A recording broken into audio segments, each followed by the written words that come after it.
Welcome to the Selling Show, where we unpack, repack, and break down exactly how top experts sell their ideas, their value, and their services. This is your host, David Newman, and you are in the right place if you want better clients, bigger deals, and higher fees.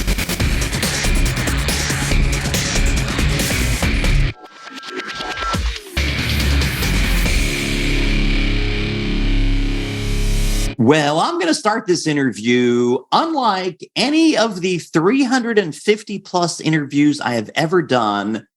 And I want you to get ready to meet my friend, Joe Ingram. But I'm going to start by reading the LinkedIn recommendation that I wrote for Joe, because this kind of puts everything in one little bucket. So here it comes.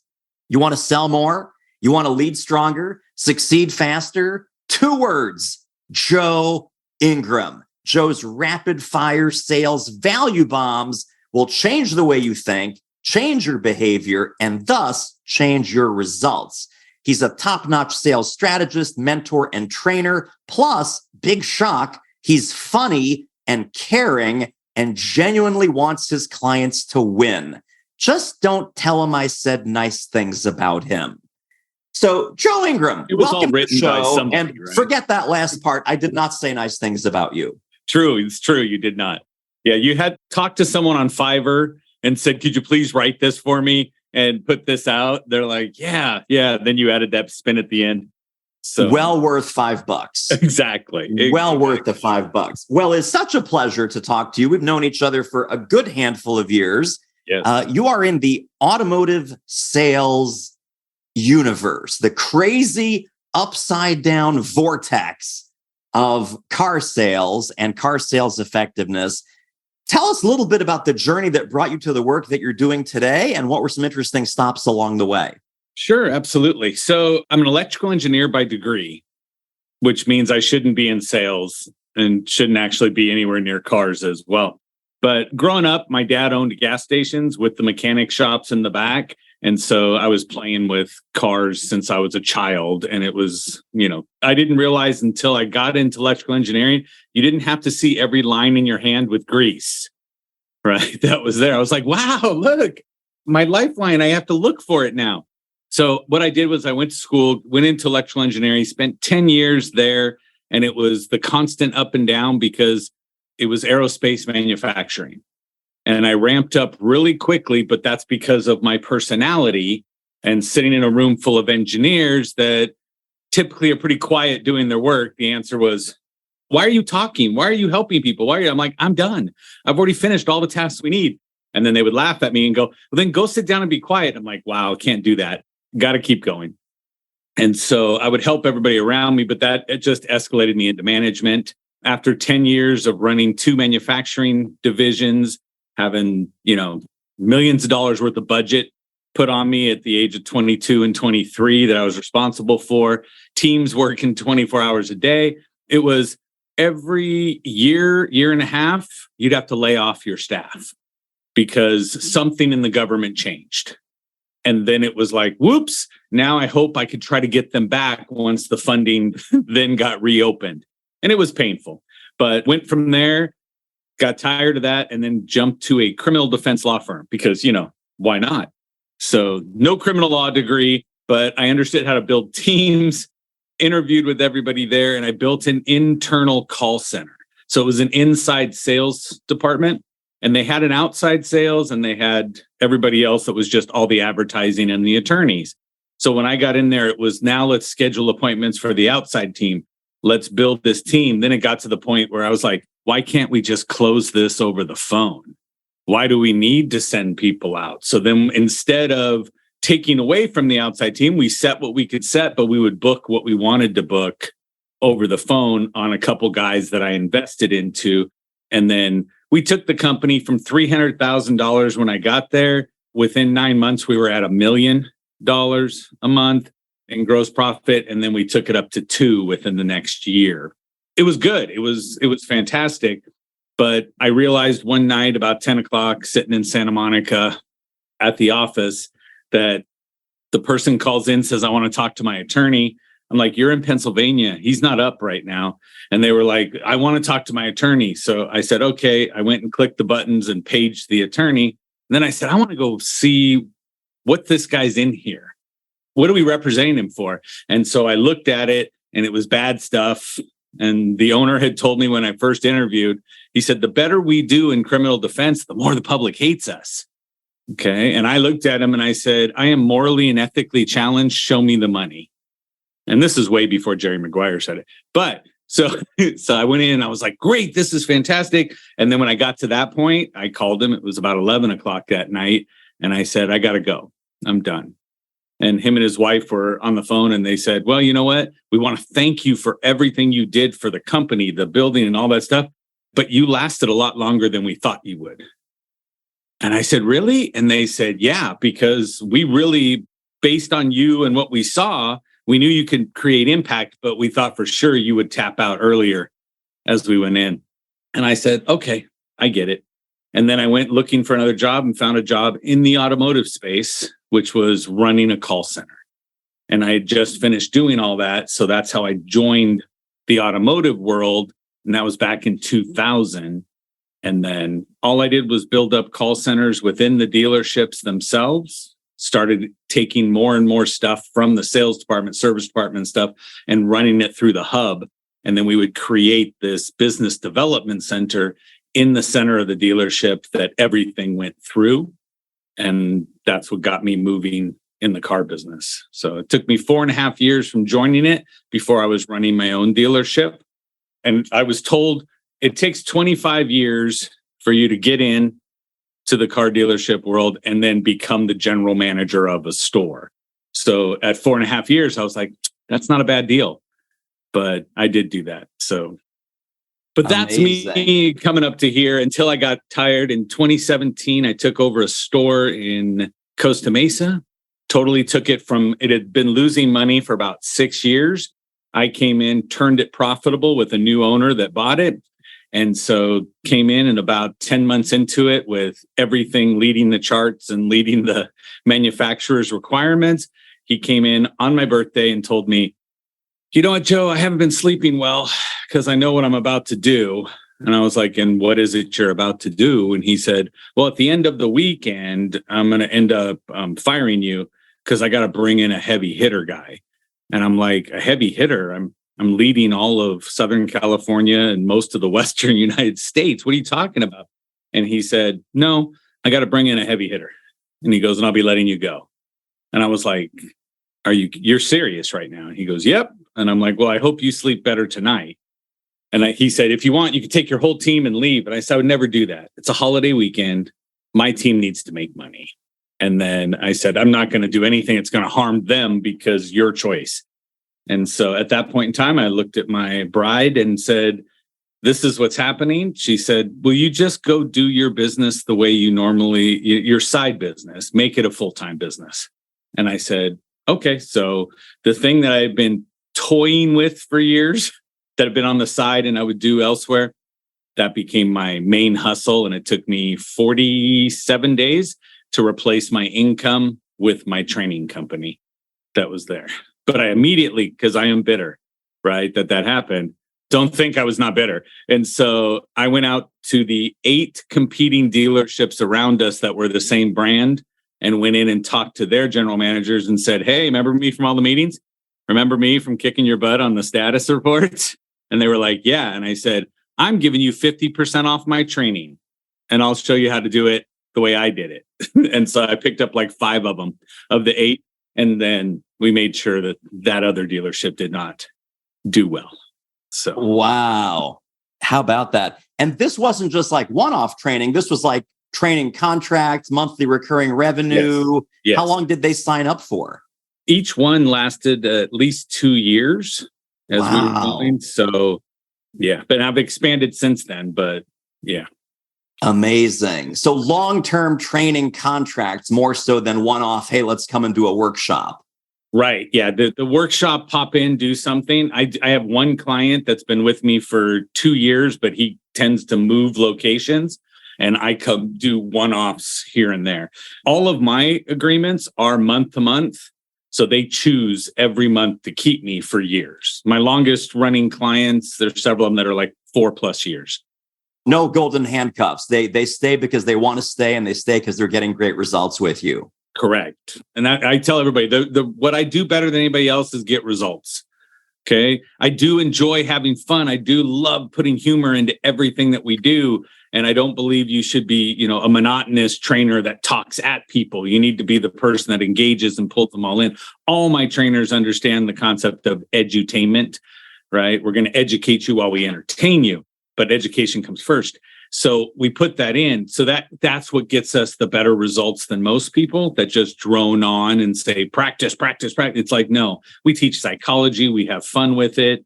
The industry itself, now I've been able to adapt it to multiple industries. I have clients outside of automotive. Yeah. My specialty is more of, I want to take a virtual prospect. That's phones, social media, chat, email, right? Somebody who's not within your establishment, and let's convert that into a sale. It works really well in automotive because most people are intimidated to just show up. So that's where it comes in. But I have moving companies, software companies, gaming companies, chiropractors, dentists, things like that my trainers go in for. Yeah. Are you loving this interview as much as I am? Holy smokes. Hey, you know what this reminds me of? There's a fantastic sales book that you got to get your hands on right here, right now. It's called Do It Selling. How do I know it's great? Well, I wrote it and you need to read it. Pop over right now to doitselling.com. Now, back to our interview. Let me ask you just kind of an automotive specific question, because that business has really completely changed with the pandemic, the chip shortage, the supply chain craziness. It used to be that you walk in, and maybe in some car dealers, I'm sure this still happens, but most places, at least most places up where I am in the Northeast, they're like, hi, we have no cars on the lot, and whatever's coming on the truck, we have a waiting list of customers, and everything that arrives here is already sold. So I can look at what's coming in 1 month, 2 months, 3 months, and we can try and get you what you want, but it's whatever's on the truck. So it is totally now flipped, where the customer has to be like, Joe, please sell me a car. Can I get in line? And then the line that you hear at car dealerships is, David, I have great news. We are actually selling the car at the sticker price. We are not marking it up. We're not marking it up by $2,000, $3,000, $5,000. The price on the sticker is the price you're going to pay. So it's totally flipped. What are some challenges and what are some fantastic opportunities that your clients in the car business now have because of that? And does it make things easier or harder, or talk about that? Recently, right now, we just started getting vehicles, right? And so I have several customers. So like some of my Toyota customers, all we do is say, put a deposit down and we'll earmark the next one coming in. Yeah. Okay. So for them, back in the day, it was always, I'll blame it on weak salespeople.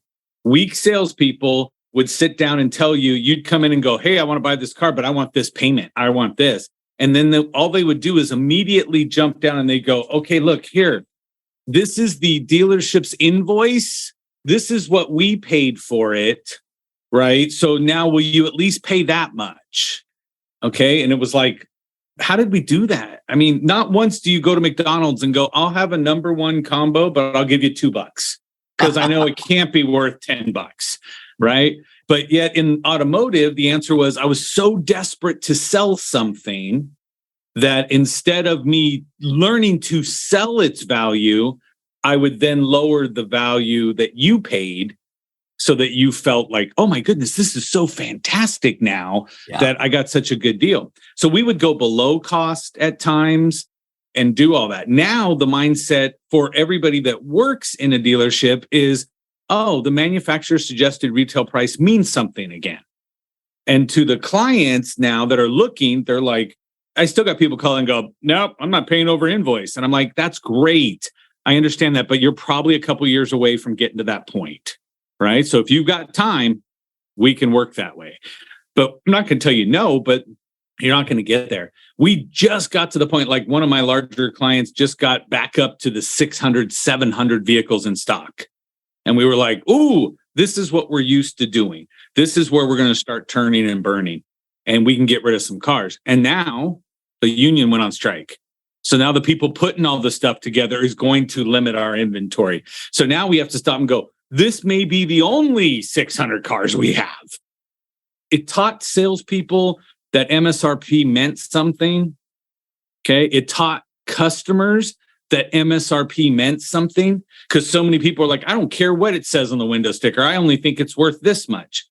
And so when the dealership that normally has 1,000 in stock, right, is down to 150 in stock, then what happens is you're going to take whatever's there. Why? Because I have no other choice to sell you anything else. The answer is then don't buy it. Whoever needs it will come buy it. But the cost of employees stayed the same. The cost of rent stayed the same. The cost of your loans and all of your personnel stayed the same. So the profitability had to increase. And that's why the answer is, again, just like in pandemic, toilet paper for some reason, right? You go on Amazon, you're paying 10x what the toilet paper cost was. Because why? Because no one could get it and you needed it. Right. And so was it wrong? I think it's called capitalism. As the scarcity increases, the cost increases. Yeah. And so the same thing happened with automobiles that were there. For sure.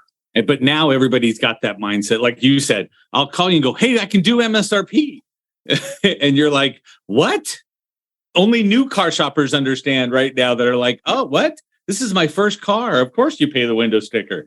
But we had the total equilibrium reset back to the 60s when a car came out that way, because somewhere in the 70s salespeople messed it up and it just got worse and worse all the way through. But right, absolutely. Well, I know one of the big things that you're involved in is artificial intelligence, aka AI. Talk about how has AI changed the landscape, generally speaking, with marketing and sales, and then let's talk about the AI platform that you're helping your clients with. Sure, absolutely. So AI itself, I was one of those people you call early adopters, where I was like, and now I'm not the guy. I had guests on my show that were like, I've been doing it for 14 years. I'm like, 14 years? And then we all forget that that little robot you talk to in your phone, right, is a form of AI and has all this stuff. And I was like, yeah, I guess that it's been out a while. But as far as what does it do for an entrepreneur? What does it do for a business owner? It truly gives you a partner that's way smarter than you, okay, that can work 24/7. Whenever you have an idea, it's there, right? I jumped on to Chat GPT. I'm playing with Bard right now because they came up with some new upgrades to make it better. And I juggle back and forth with them to see what's out there. But overall, the goal is what? If I can tap into the knowledge base. So, David, you and I, we attend masterminds. We host masterminds, right? Yeah. We put this stuff together to say, get more brains together so that magic happens when it happens that way. Yeah. Well, you could utilize the brains of anyone with AI. Okay. I went in and created. Now, AI intimidates a lot of people because now I can say I was there when Google came out, right? So as Google came out, they used to give you results across the nation before they learned to actually drill it down to be specific to you. So you had to learn to ask better questions, right? You get better answers if you ask better questions. Same thing happens now with AI, with the Chat GPT. You have to be specific. You have to go in and know how to ask the question, right? And there's jobs out on Indeed right now that say prompting engineer, right? And these are people saying, I know how to prompt. Well, what school did you go to say you're an engineer, right? To say I'm prompting, right? It's just somebody who understands language better and goes in and does this. I took ChatGPT, started a thread, and then in that thread, I said, in order for me, now I talked to it like I know it already. So I'm like, hey, Chat, in order for me to utilize you to your fullest, right? I need to make you my business partner. In order for you to be my business partner, you need to understand my business and what we do. What questions do you have of me so that you can be an effective business partner, helping me with profitability, scalability, marketing, and advertising? And I said, before you answer me, do you understand the goal? And then it popped back up and said, yes, I understand. The goal is for me to be your business partner. I need to understand all elements of the business, blah, blah, blah, so that we can grow the business. And I was like, fantastic, boom. And I said, great, what do you need to know? And literally I put, great, what do you need to know? And so it popped up and it gave me 9 questions. It says, I need these 9 questions. It took me a day and a half to answer all of the questions. Okay. But that's because I said, I'm in it. I'm all in it. I want to make sure it works. I want to know. So I went in, it asked me, what's your competitive analysis? Who's your competitor? So I had to go list out all my competitors and say, I'm up against this guy, this guy, this guy, this guy. And then I went through and put all of this together. It asked me financials. How much do I pay a trainer versus what do I charge for a trainer, right? What are my average daily fees, this, and this? What are my expenses? So I went and put all this in and it spit out and goes, great, thank you. Now I can be an effective partner. Okay, but this is what I understand are the areas we have to work on in the business. And it came back up. It's like you need to increase training capacity. You need to get to online training capabilities, right? You need to implement an AI thing. So then me, because this business partner is smarter than me, I just looked and said, okay, so I'll hire more trainers so I can get that done. I said, how do I build the online community or the training platform? And so it came back and said, here's 3 of the top training platforms that are online that you can utilize to do this, this, and this. And then I said, okay, great. Well, how do I want to break out the training? And it gave me a training outline. Right. And then I'm like, great. Can you write out chapter 1 of the training outline? And it was like, here it is. I was like, great. Then I jump back over. And so one of the tricks with using ChatGPT is that each thread that you start is like an email chain. So David, if I sent you an email and said, hey, David, as far as doing the show, this, and this, and you answered back, Joe, when you log in, do this, and then I come back. Every time we send something back and forth in this thread, we can all go back and read where we went through. Yeah. Where if I send you a brand new email that's answering a question from another thread, you're like, what's this answer? Where did it come from? Yeah. Same thing happens with the AI platforms.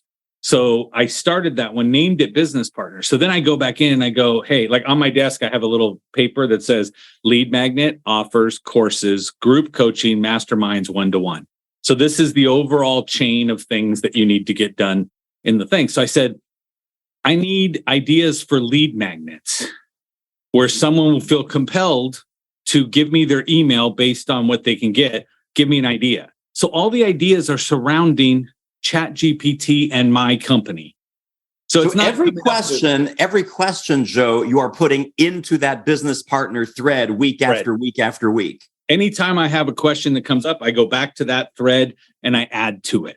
Yeah. Right. And I started this a while ago back when I was using 3.5, and 3.5 Turbo only has up to 2021 for data and can't access the web. And I didn't realize that. I was going back and forth. Then a couple days ago, I said, hey, you know what? I need to know, can you go search this website and do this and give me a breakdown of what they're actually advertising for? And it came back and says, I'm an artificial intelligent platform. I can't surf the web. And I was like, oh. So then I went back in, started the whole thread over again, right, with ChatGPT 4, which can access it. Then I said, go hit the competitor website, find out what the keywords are, find out what's going on. So I rebuilt my partner and put it as Partner 4.0 as the thread, but I put everything back in so that the answers would come out the same and get me there. But it said, on your website, make a quiz, an interactive quiz, and you have to get the results. You have to submit your email. Let's do that. I'm like, okay, well, write me a quiz that's 7 questions where at least 2 of them will highlight areas of expertise that we could help them that comes up. And so it goes and built the quiz. And I'm like, what application should I use the quiz with? And it came back and said, you could use Quizlet, you could use Quizify, and it showed me these alternate ones that I can go out there. But imagine having somebody in your office that can be there, right? That little voice on your shoulder that's been there before, which we all go to masterminds for. I want to go to a mastermind to go find some. I want to sit across from David and go, David, talk to me about marketing. Talk to me about speaking. Talk to me about everything. And you go, I got this. Boom. And you can put it out there. Right. So I utilize it for that. And so, and I tell people all the time, you will not be replaced by AI.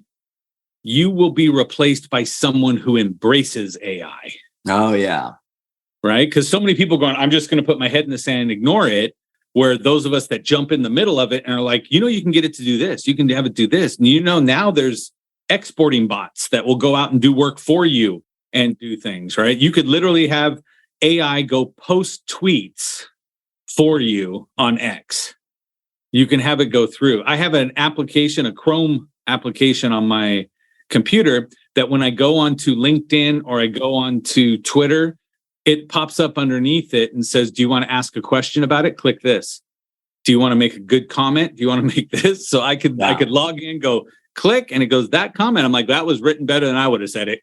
Post and put it out there. But I have email responders built in where an email comes in and I can say, write a positive reply or write a no thank you, write this, and hit the button. It'll write it. And then I can send it out myself. Now, I'm guessing that you're teaching your clients about all of these tools and platforms. Are you also working on a car dealer specific AI platform that you're going to, have them subscribe to? Yep, absolutely. So what I did was I took all of this and then I wrote a book on how a car salesperson, it's called the AI cheat sheet, right, to car sales. And so it's for those people in the dealership that have ChatGPT or Bard or something. And I teach them how to build a prompt that's there. And I also give them 100+ prompts in the book that they could just go type in to get the answer for there. And they fill in their brand, their name, things like that. Then I found a great product through a friend of mine who's also in the automotive training thing. He said, hey, I just built this bot. And I'm like, I don't even know what a bot is. What are you talking about, right? I think danger, Will Robinson, danger. That's all I think when you're telling me robots. And so as we were sitting there, he goes, okay, look. And he goes and shows me his little bot that he made that, has Tony Robbins input on it and stuff. So you can go ask Tony Robbins a question. And I was like, what? He goes, just for me to play with, but I built it. And I was like, okay. So then I got the software application. And what I did was I took all of my training that I have built over the years and uploaded it into this robot. So it just sits there and says, give me all of your info. So I give it all of the info. So all it is it's one giant document with everything I've ever trained on. So it can go through, it learns it. So you train your little robot. Then anytime somebody asks it a question, its point of reference is the training. So it goes your whole body of work, not just one training. Right. But exactly. So I put in personality training that I do. I put in all of the things that would help you. Right. And then I broke it out by here's all the sales stuff. Here's all the maintenance operations that are here. I did another one, which was, do you want to know how to prompt something better for car sales? Here's a car sales prompt one. Then I started going, ooh, you know what? There's a time that we can use whatever sales skills I've taught you for evil. Right. And so that's where you go for manipulation instead of influence and you come back and forth persuasion. So I was like, okay, so I built a dark psychology bot and I incorporated dark psychology things that are around there. Like, how do you influence somebody to make the decision on their own? So I built one of those little bots. And then I built one for a receptionist because I have a receptionist training. Yeah. So I broke it out. So the whole dealership gets covered. Right. But they can buy them as piecemeal separate ones. So I tell them, like my existing clients that I had, one of my big clients, I walked in, I said, I'm going to give it to you guys for free. I need beta testers to come in. And I get text messages from salespeople all over the place that are going, AI saved the day again. AI saved the day again. AI saved the day. And I'm like, that's fantastic. But I built the bot with my training. So literally, David, if you wanted to, let's take it out of car sales for a second, because I have one that's all sales in general. You could go in and go, I have a customer who's balking at price. Okay. Can you write me an email that explains why prices are set the way they are and spits it out within a couple seconds? Right. And they can copy and paste it in. I had one of my trainers at the dealership the other day emails me and goes, what do I answer to this? look at this answer. And I look at the email that this person sent in, and I laughed and I said, go to the AI bot, right? Go to the Sales Genius bot, right? I said, and paste it in. Say, could you write a reply that says, I don't have vehicles marked at this price, right? And then paste in that one. And they're like, really? I go, he used AI to write that email. Because you can recognize it, right? Right. Here's the hint. Anytime an email comes to you and says, I hope this email finds you well, AI wrote it. Okay? AI wrote it. And so then I just said, here, boom. And it spit back an answer to the point where everybody came around the computer to go, oh, that is the best answer ever. It makes so much sense. And it still leaves it open, still tells the guy we can help him. We just can't find that. And so, but all of it takes seconds now. So I tell them it's literally like having me sitting next to you, every one of your sales staff. And when they go, Joe, how do I handle this? I go, do this, this, and this. Yeah. I don't have to be there anymore. It's now, if you want to, I can come in and train. My staff can come in and train you. But in the meantime, and of course I make it completely affordable. And I say, here, take this piece, go put it out there. Right. And then I get a copy of all of the questions asked during a day. So if at any point, like I had one where the AI couldn't answer it, it was like, I'm sorry, I need further clarification. I don't have an answer for that. It came up. So I see it, I go in, write a document on how to answer that one, upload it in the bot, retrain it, hit it, and now it'll never fail on that conversation again.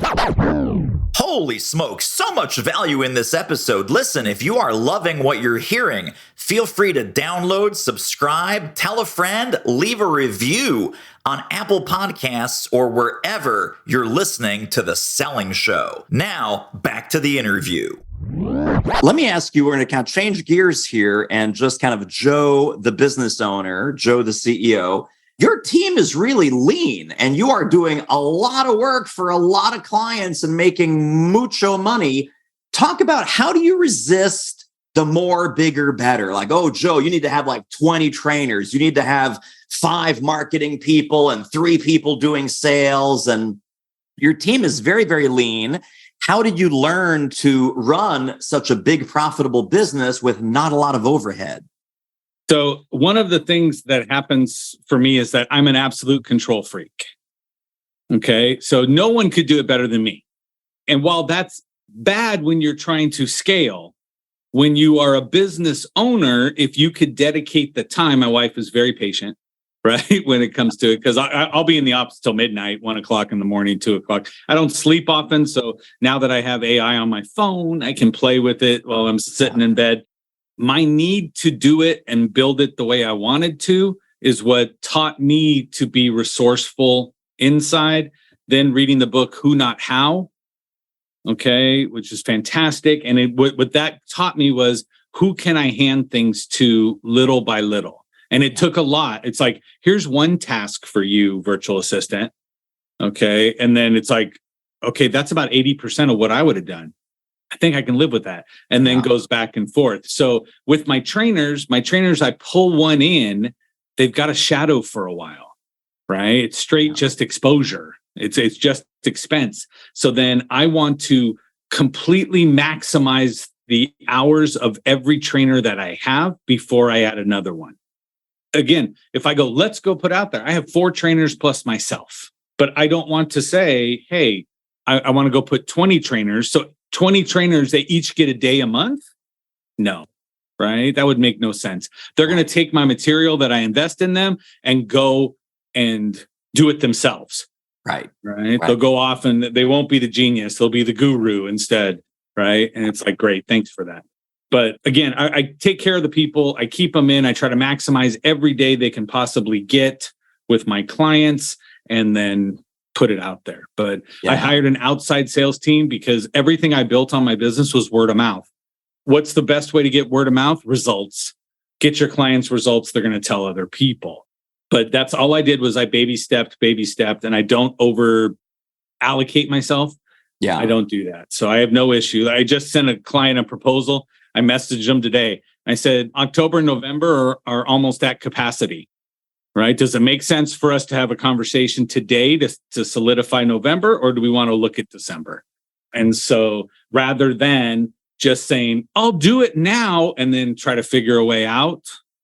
I think and that also cuts down all the chasing and persuading and convincing. Obviously, as a sales trainer and sales guru yourself, we know, we teach no chasing, no convincing, no persuading. They're lucky to do business with you. Right. And it's sometimes hard to act that way when you need the check. But man, oh man, that's the key to freedom. Right. But if you act that way, right, the checks are bigger. Yes. Right. And when you don't, your checks are sooner but smaller. Amen. And so you have to decide, what is it? Are you playing a long game or a short game? Yes. So smart. Oh my goodness. Well, I know that folks are going to want to get connected and stay connected to more Joe Ingram brilliance. Where can we send people? What resources, what links can we put out there for folks to connect more with you? Easiest way to find me would be out on thegeniuslinks.com. Geniuslinks.com takes you to everything I have on the web. It's that one hub where you can go bounce off to what you want, right? And for your listeners, David, I'll put the little link at the bottom that says secret. It'll be shaded, right? Yeah. So, all you do is scroll all the way to the bottom, and then it'll say secret, and it'll be faded out so you can't really tell, but you guys know to look there. You click on that, that'll take you to a hidden page on my website. There's free ebooks, there's free training, there's presentations I've done that you can go in and say here. Because again, if I'm not your cup of tea, then we don't have to sit. I'd rather you went through, played with some of the stuff online and said, hey, great. Now from here, that'll be perfect. Joe looks like it works for me. I love it. Okay, perfect. So that is thegeniuslinks.com. And that will be in the show notes directly under this episode at thesellingshow.com. Joe Ingram, you are the man, you are the myth, and you are increasingly the legend, both in 3D and in AI. I appreciate you so much. Thanks for being on. I appreciate you, David. Truly do. Go do it, everyone. And that wraps up another episode of The Selling Show. Hey, tell you what, if you like us, rate us and review us on Apple Podcasts, subscribe, tell a friend, go grab the notes and downloads and extras at thesellingshow.com. See you next time.